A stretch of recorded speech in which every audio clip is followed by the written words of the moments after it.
think it's going to be a lot closer than people think, because I do think in the early rounds, the men are going to slaughter it in the ratings because the women don't have as many upsets. So nobody's going to care about LSU just housing some team, South Carolina housing some team. But as we start to get down to that Elite Eight, that's where all the storylines are going to show up. And that's when I do think that we are going to start to say, oh, shit, the ratings are getting closer.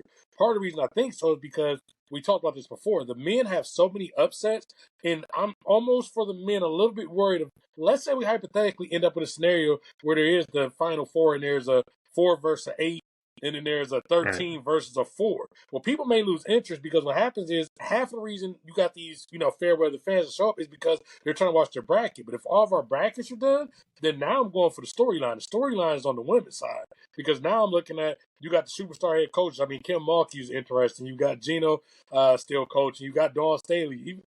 Coaches, that is what's always so. Whether we go back to Coach K or Boeheim or any of these guys, they have the superstar coaches, they have the superstar players. We got people fighting, we got family members jumping out the crowd. We got all types of shit that we're selling with the women. I know for me, I never thought I'd be looking more forward to the women's. Got arrested.